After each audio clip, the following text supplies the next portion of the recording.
My first time in Niagara Falls was in 1992. I only can recall visiting the falls on the Canadian side very briefly, but it's not like this time I was able to stay longer to film and to visit the Niagara Parks Power Station. The tunnel is an underground experience from 180 feet beneath the halls of the Niagara Parks Power Station. This remarkable 2,200 foot long tunnel was excavated with only lanterns, rudimentary dynamite, pickaxes, and shovels.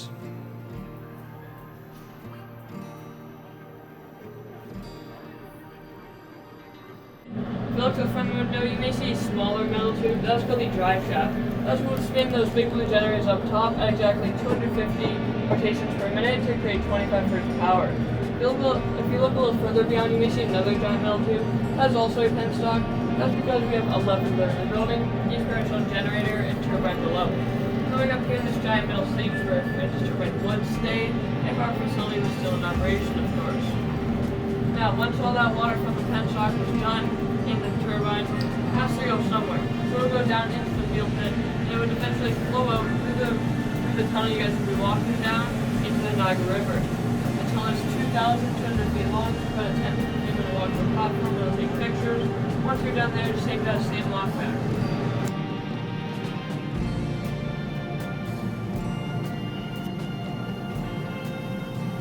Your journey in the tunnel will take you along the same path, travel by water, and lead you to a viewing platform where the tunnel empties into the Niagara River. Then you will step out onto a new observation deck at the river's edge. This viewing platform offers unprecedented access to a new perspective of the lower Niagara River with unparalleled views of both the Horseshoe and the American Falls.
The enormous energy of Niagara Falls has long been recognized as a potential source of power. The first known effort to harness the waters was in 1750.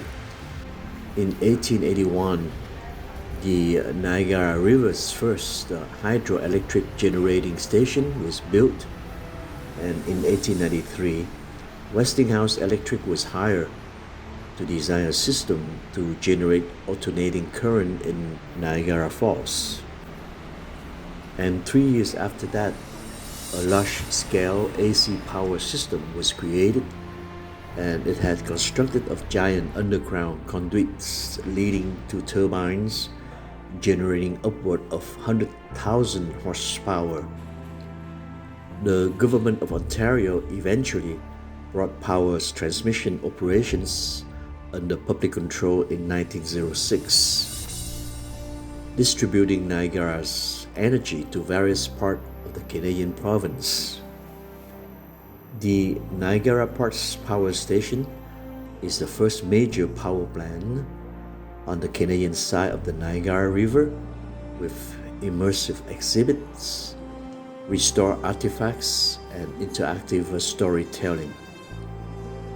For 100 years, the Canadian Niagara Power Company generating station harnesses the powerful energy of the Horseshoe Falls and turn it into a great source of electricity.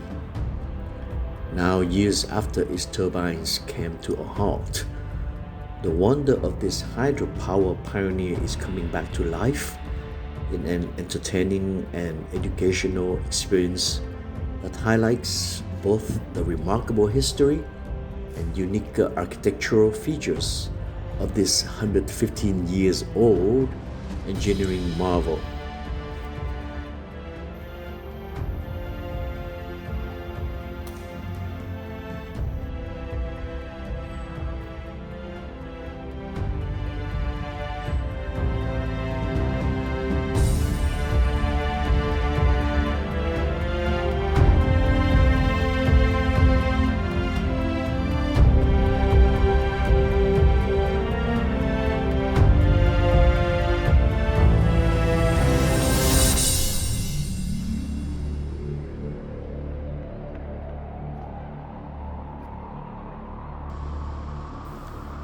The features that became Niagara Falls were created by the Wisconsin glaciation about 10,000 years ago.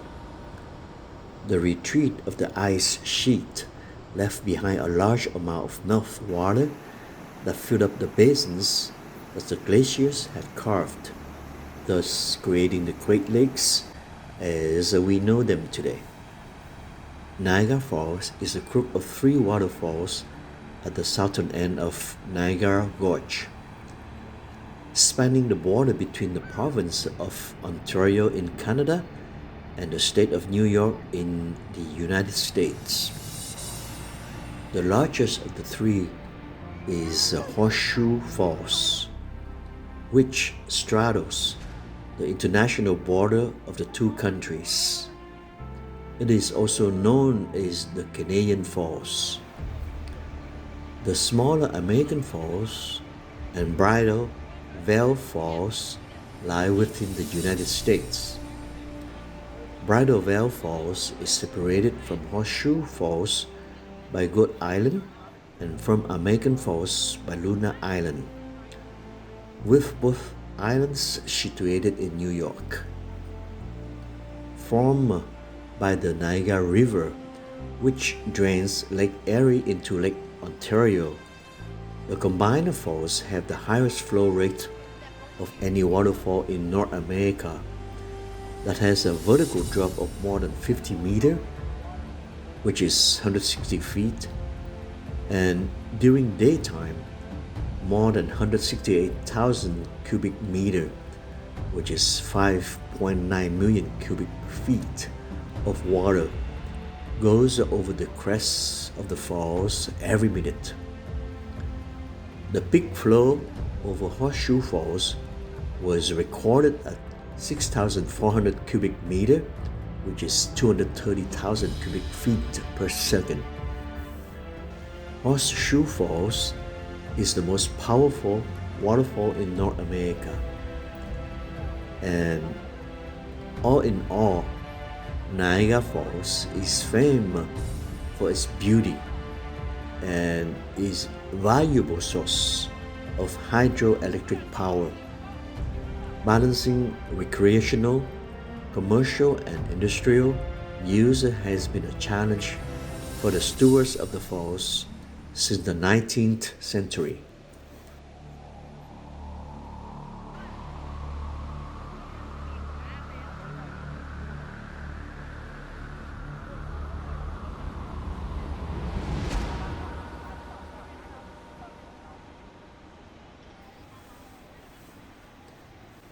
The story of Niagara Falls in the 20th century is largely that of efforts to harness the energy of the falls for hydroelectric power and to control the development of both sides that threaten the area's natural beauty. The only recorded freeze-up of the river and falls was caused by ice jam on March 29, 1848. No water, or at best a trickle, fell for as much as 40 hours. Water wheels stopped and mills and factories shut down for having no power. In 1912, American Falls was completely frozen, but the other two falls kept flowing. Although the fall commonly ice up most winters, the river and the falls do not freeze completely. A so-called ice bridge was common in certain years at the base of the falls and was used by people who wanted to cross the river before bridges had been built. During some winters, the ice sheet was as thick as 40 to 100 feet, which is 12 to 30 meters. But that thickness has not occurred since 1954. The ice bridge of 1841 was said to be at least 100 feet thick. On February 12, 1912, the ice bridge, which had formed on January 15, began breaking up while people were still on it. Many escaped, but 3 died during the event, later named the Ice Bridge Tragedy. During the 19th century, tourism became popular, and by the mid-century it was the area's main industry.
During the 19th century, tourism became popular, and by the mid-century it was the area's main industry.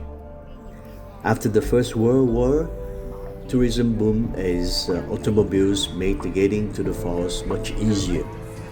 Commercial interests have continued to encroach on the land surrounding the state park, including the construction of several tall buildings, and most of them hotels, on the Canadian side. The result is a significant urbanization of the landscape. One study found that the tall buildings changed the breeze patterns and increased the number of mist days from 29 per year to 68 per year.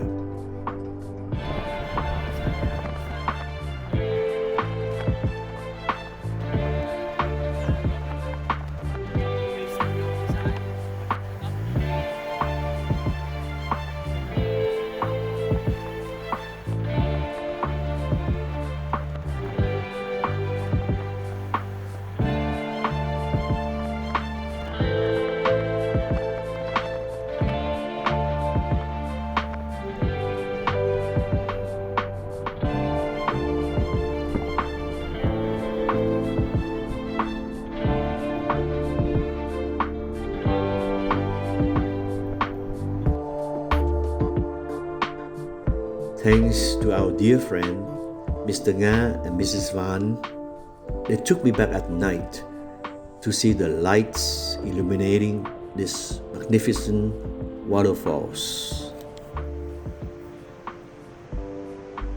To the current rate of erosion is approximately 30 centimeters, which is 0.98 feet per year, down from the historical average of 0.91 meter, which is 3 feet per year. At this rate, in about 50,000 years, Niagara Falls will have eroded the remaining 32 kilometer, which is 20 miles, to Lake Erie, and the falls will cease to exist.